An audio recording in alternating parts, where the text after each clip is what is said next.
ಅಶೋಕ್,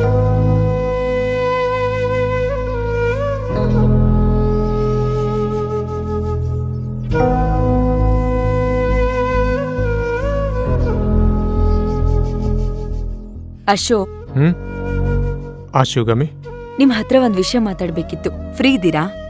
ಮಾತಾಡು. ಅಶೋಕ್, ಒಂದು ಹೊಸ ಪ್ರಾಜೆಕ್ಟ್ನ ಶುರು ಮಾಡ್ತಿದ್ದೀನಿ. ಶಾಂಭವಿ ಕನ್ಸ್ಟ್ರಕ್ಷನ್ಸ್ನ ಮತ್ತೆ ಶುರು ಮಾಡೋಣ ಅಂತ ಅನ್ಕೊಂಡಿದ್ದೀನಿ. ಓಕೆ, ಒಳ್ಳೇದೆ. ಯಾವ್ದಾದ್ರೂ ಗೋರ್ಮೆಂಟ್ ಟೆಂಡರ್ನ ಅಪ್ರೋಚ್ ಮಾಡ್ಲಾ? ಇಲ್ಲ, ಪ್ರಾಜೆಕ್ಟ್ ಆಲ್ರೆಡಿ ರೆಡಿ ಇದೆ.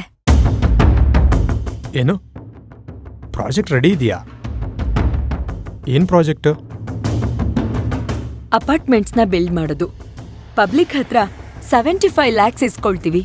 1 ವರ್ಷ ಆದ್ಮೇಲೆ ಅವ್ರಿಗೆ 1,25 lakhs ಅಷ್ಟು ವರ್ತ್ ಇರೋಂಥ ಅಪಾರ್ಟ್ಮೆಂಟ್ನ ಕೊಡ್ತೀವಿ. ಇದ್ರಿಂದ ಅವ್ರಿಗೂ ಲಾಭ, ನಮಗೂ ಇನ್ವೆಸ್ಟ್ಮೆಂಟ್ ಟೆನ್ಷನ್ ಇರಲ್ಲ. ಯಾರ್ದಿದ ಐಡಿಯಾ? ಬಸವರಾಜ್ ಇಟ್ಕಿ ಅಂತ ಒಬ್ರು ಬಿಸ್ನೆಸ್ ಮ್ಯಾನ್ ಇದ್ದಾರೆ. ಅವ್ರು ತಂದಿರೋ ಪ್ರಪೋಸಲ್ ಇದು. ನಮ್ ಇಂಜಿನಿಯರ್ ಇದಾರಲ್ಲ, ಅವ್ರು ಕರ್ಕೊಂಡ್ ಬಂದು ನನ್ಗೆ ಪರಿಚಯ ಮಾಡ್ಸಿದ್ರು. ಅವರೇ ಎಲ್ಲ ಕೆಲಸ ಮಾಡ್ತಾರಂತೆ. ನಾವು ಜಸ್ಟ್ ನಮ್ ಕಂಪನಿ ಹೆಸರನ್ನ ಕೊಟ್ರೆ ಅಷ್ಟೇ ಸಾಕು. ನನ್ಗ್ಯಾಕೋ ಈ ಪ್ರಾಜೆಕ್ಟ್ ವರ್ಕ್ ಆಗುತ್ತೆ ಅಂತ ಅನ್ನಿಸ್ತಿಲ್ಲ. ಶಿವಗಾಮಿ, ನೀನು ಈ ಪ್ರಾಜೆಕ್ಟ್ ಮಾಡಬೇಡ. ಯಾಕೆ? ಏನ್ ಪ್ರಾಬ್ಲಮ್ ಇದೆ ಇದ್ರಲ್ಲಿ? ಯಾಕೆ ಮಾಡಬಾರ್ದು? ಜನರು ದುಡ್ಡು ತಗೊಂಡು ನಾವು ಬಿಸ್ನೆಸ್ ಮಾಡೋಕ್ಕಾಗಲ್ಲ. ಮಾಡೋದಾದ್ರೆ ನಮ್ಮ ಕೈಯಿಂದನೇ ದುಡ್ಡಾಕಿ ಮಾಡಬೇಕು. ಎಕ್ಸ್ಟ್ರಾ ಲಾಭಕ್ಕೆ ಮಾರ್ಕೋಬೇಕು.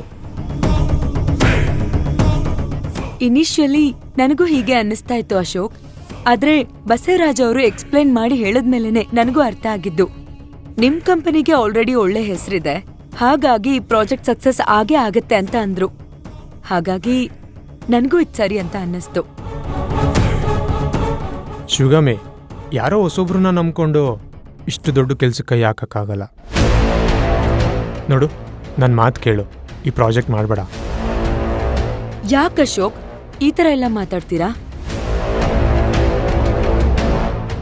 ಎಲ್ಲ ಕರೆಕ್ಟ್ ಆಗುತ್ತೆ, ನಂಗೆ ನಂಬಿಕೆ ಇದೆ. ನಾನು ಎಲ್ಲ ತಿಳ್ಕೊಂಬಂದು ಹೇಳ್ತಾ ಇರುವಾಗ ಸಪೋರ್ಟ್ ಮಾಡ್ಬೇಕಲ್ವಾ? ಹೇಳೋದನ್ನ ಅರ್ಥ ಮಾಡ್ಕೋ ಶಿವಗಾಮಿ. ಗುರೂಜಿ ಹೇಳಿದಾರೆ, ಸದ್ಯಕ್ಕೆ ನೀನು ಯಾವುದೋ ದೊಡ್ಡ ನಿರ್ಧಾರ ತಗೋಬಾರ್ದು ಅಂತ.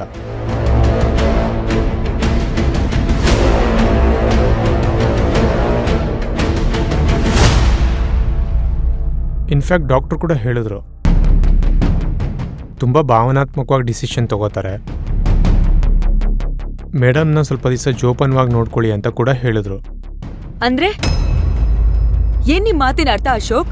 ನಾನು ಹುಚ್ಚಿನ? ನನಗ್ ಪ್ರಜ್ಞೆ ಇಲ್ವಾ?